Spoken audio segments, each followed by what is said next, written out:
नमस्कार, दैनिक शिव चाय में आप सबका स्वागत है। मैं रश्मि शर्मा, कैमरामैन शिवम भगत के साथ। इस समय प्रेस क्लब में, जहां पर आज जो कि फायर एंड इमरजेंसी सर्विस के एस्पिरेंट्स के द्वारा यहां पर धरना प्रदर्शन किया जा रहा है। और जिस तरह से आए दिन धरना प्रदर्शन देखने को मिले हैं, जहां पर एक तरफ बात करें बीएसएफ सीआरपीएफ एस्पिरेंट्स की, बॉर्डर बटालियन की, एसपीओस की, होमगार्ड की, डेली वेजर्स की, रैबरे खेल की, नरेगा के, नैचम की, और आज fire and emergency service aspirants भी सड़कों पर उतरे हैं इस समय प्रदर्शन के लिए, क्योंकि लगातार कहीं ना कहीं देखा जाए तो युवाओं के साथ खिलवाड़ हो रहा है। युवाओं के फ्यूचर के साथ लगातार खिलवाड़ हो रहा है। हर कोई आज सड़कों पर है कि आखिर कब हमें इंसाफ मिलेगा। और साथ ही साथ इल्जाम भी लगाए गए हैं कि डिपार्टमेंट के द्वारा पेपर सॉल्व हुए बिफोर एग्जामिनेशन, यानी एग्जामिनेशन से पहले पेपरों को बेचा गया। एक बहुत बड़ा सवालिया निशान खड़ा करता है। और जहां पर एक तरफ बात करते हैं करप्शन की, भ्रष्टाचार को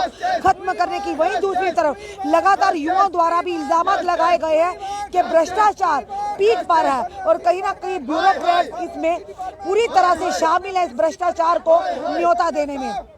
पैसे दो, नौकरी लो। ये देखिए हाथों में इनके बैनर है, छोटे छोटे पंफलेट है जिसमें लिखा हुआ है पैसे दो और नौकरी लो। आपके हाथ में एक बैनर लिखा हुआ पैसे दो और नौकरी लो, ये क्यों लिखा हुआ है? मैडम चल रहा है जी। मैडम पैसे दो। मैडम मेरा नाम है सुरेश चौधरी। मेरा नाम है सुरेश चौधरी और मैडम मैं एक छोटे से गांव से आता हूं।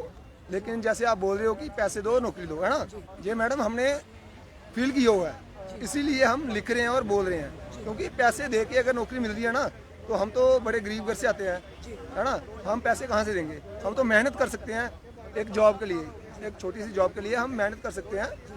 और मेहनत की भी, मेहनत करने के बाद भी अगर इंसान की जॉब ना लगे और कोई पैसा देके नौकरी ले ले, तो मैडम गुस्सा हर किसी को आएगा। किस तरह से आप बड़ी स्पष्ट कह रहे हैं, बड़ी कॉन्फिडेंटली कह रहे हैं कि पैसे देकर लोगों ने? मैडम क्योंकि मेरे पड़ोसी हैं, जो एक आदमी, आप भी हर इंसान समझदार है, लेकिन एक इंसान पूरे दिन में स्कूटर ठीक कर रहा है, उसके 95 मार्क्स आ रहे हैं, और एक आदमी 6 घंटे दिन में पढ़ रहा है। 6 घंटे पढ़ना बहुत, मतलब अपने आप में बहुत ही अच्छी बात भी है और बहुत ही मुश्किल बात भी है, क्योंकि 6 घंटे पढ़ना बहुत बड़ी बात है।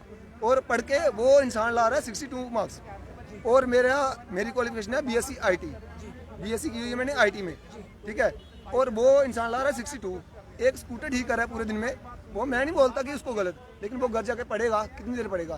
पूरे दिन का थका होगा, 1 घंटा पढ़ेगा। मैं 6 घंटे पढ़ रहा हूँ, मैं 62 ला रहा हूँ, वो 95 ला रहा है। कैसे ला रहा है?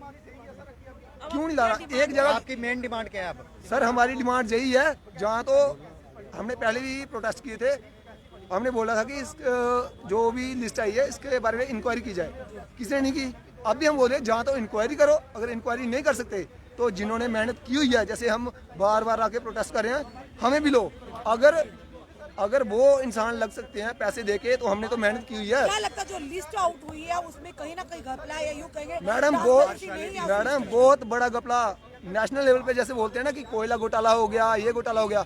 अगर मैं इतनी बात की गारंटी देता हूँ, अगर ये बात हमारे इंक्वायरी बैठे, जम्मू कश्मीर का 370 टूटने के बाद सबसे बड़ा स्कैम है फायर एंड एमरजेंसी का। जिस दिन इस पर इंक्वायरी बैठेगी, मैं आज बोल रहा हूँ, जिस दिन बैठेगी उस दिन पता लगेगा कि सबसे बड़ा घपला 370 टूटने के बाद फायर एंड एमरजेंसी स्कैम था। आपको लगता है आपकी आवाज ऊपर तक जाएगी या इस पर कोई? नहीं मैडम, लगता नहीं है, नहीं लगता, क्योंकि हमने पहले ही बहुत प्रोटेस्ट किए। क्योंकि ये जो अभी एडमिनिस्ट्रेशन है ना, इन्होंने कान ऐसे किए हुए हैं, कान बंद है, देखे कुछ नहीं। मैंने थोड़े दिन पहले देखा था गवर्नर साहब का इंटरव्यू, मूंगफली खा रहे हैं, मूंगफली खा रहे हैं। बीएसएफ और सीएस एस्पिरेंट थे, उनके बारे में एक जर्नलिस्ट ने क्वेश्चन पूछा कि सर उनके बारे में आप क्या जानते हो? मूंगफली खा के बोल रहे हो, आपने दिया था टेस्ट? मैडम ये कौन सा एटीट्यूड है? क्या हमने उनको इसलिए बिठाया हुआ है? उन्होंने आना चाहिए, ग्राउंड पे आना चाहिए ना, ग्राउंड पे देखना चाहिए क्या हो रहा है। वो तो अपने कमरे में बैठ के देख रहे हैं, हाँ ठीक है, उनको उनका चलता रहेगा, वो जाएंगे, कोई और आएगा वो भी ऐसे ही करेगा।